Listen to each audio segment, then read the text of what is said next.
Hey everyone, it's your boy Main VR here with another video. And while I don't want to get into the whole controversy of like, Rift and Vive and the whole, exclusivity to to either headset, because that is behind us, and hopefully we can move beyond that and start focusing on what I deem is way more important.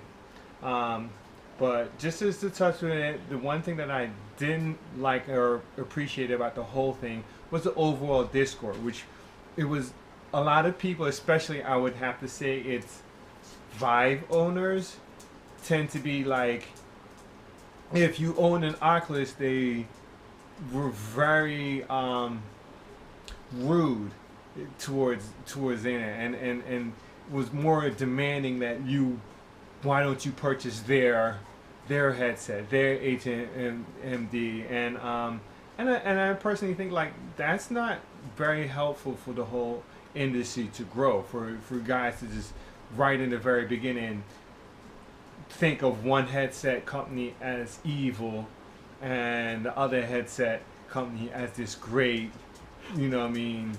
visionary of VR. I think in doing so, you're limiting the growth of VR, because a lot of people are not going to want to jump into this type of atmosphere. They're just going to be like, screw it. It's a lot of money for this stuff anyway. There's no need for me to go in. I think you should be me. I'm an Oculus owner, and I've promoted PlayStation VR to people. I've promoted Vive to people, even though I don't own one. I had no interest in owning one. I just try to see what was people's main goal in the virtual reality thing, and then push them in that direction. I personally think, if you really want to help VR, promote the PlayStation VR. I know you're like, well, boy, it doesn't give you room scale, and I'm like, that's not important. This is the starting ground. And PlayStation VR is cheap. It's an entry level product. So the more and more we get people buying PlayStation VR, the more and more developers and publishers are going to look at VR as something that they can focus on and put resources to. Right now, between Oculus Rift and the HTC Vive, there's probably less than 200,000, headsets out in the wild, which pretty much mean that there's not a lot of incentive for developers or publishers to give developers money in order to make games, and which is what we really want, is for them to make games. Vive is suffering from a lot of games that people feel like they're glorified tech demos. Oculus, on the other hand, is suffering from a lot of games which, in all honesty, are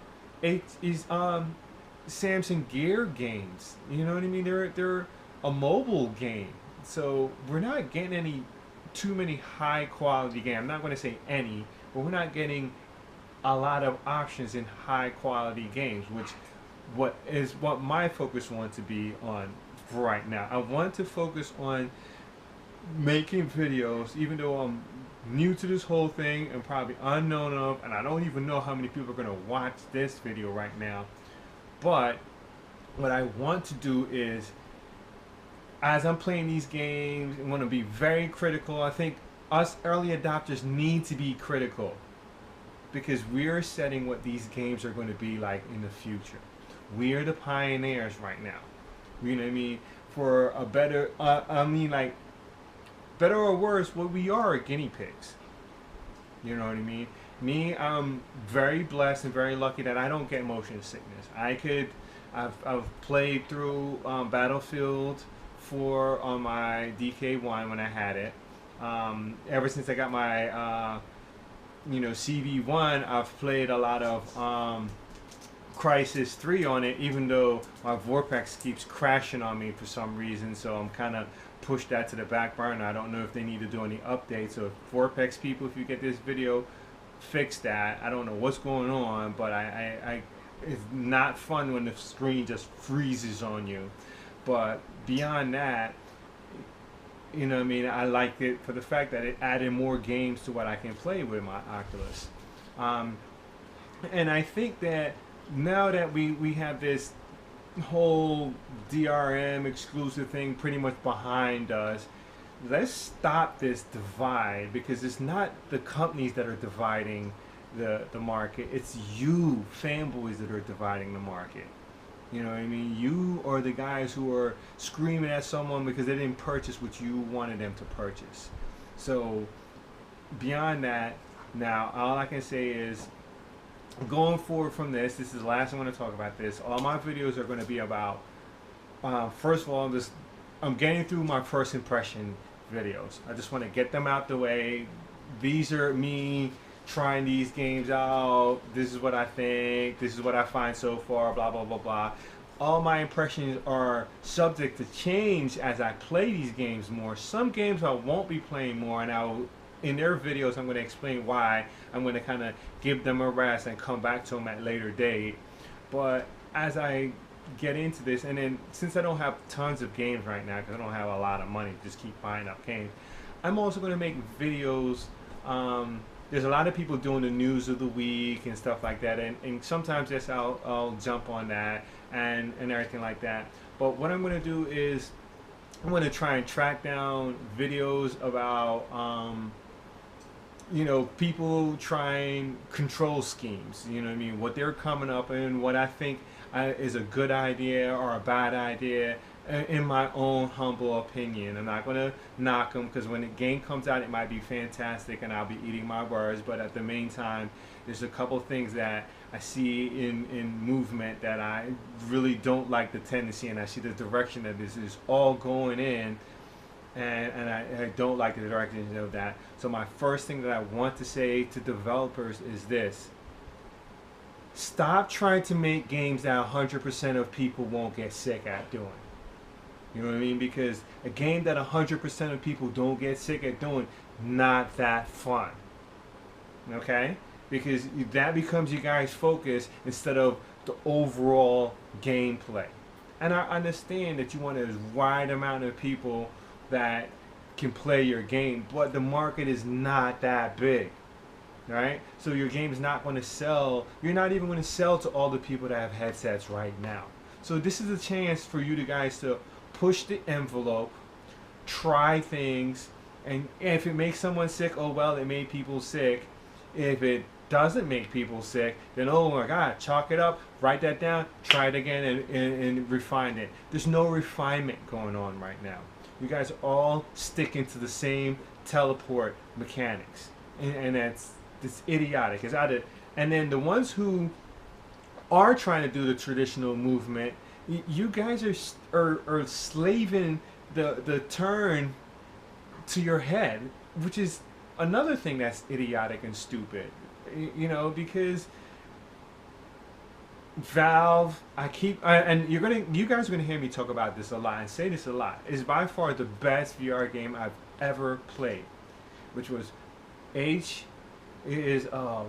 Half-Life 2 VR. I played it on my DK1. I am really upset right now that I can't play it on my consumer version, because that was one of the main things that I wanted to do. But beyond that, I'm hoping that Valve will fix that and that we'll get that back up and running so we all can play and see what a true first-person shooter can be like in VR. I know that game wasn't designed for VR, but that control scheme was fantastic. It felt so natural. So let's cross our fingers that they'll bring that back, and I have a feeling that they don't really want to focus on that too much, because it's not a room scale type of thing, and they really want to push their room scale thing. But I think they will do VR a huge service if we see that, and developers see that Call of Duty, Halo, you know, Battlefield, Doom, all those games can be played in VR just by adding this control scheme to it, which was the most brilliant control scheme that I mean, like, I was shocked when I played it at how great it felt. And this is a quick description, and there's a guy who's one of the VR spies, which I'm going to refer to those guys a lot too, because I tend to go to them. I think they're the gold standards right now with disseminating information and showing people what to do. I find their videos very, very informative. So if you see this and you don't know about them, go find those guys and subscribe to a couple of them, and hopefully you subscribe to me, even though I have no affiliation with those guys whatsoever. I just find them to be very informative, so I don't mind putting out the word about them.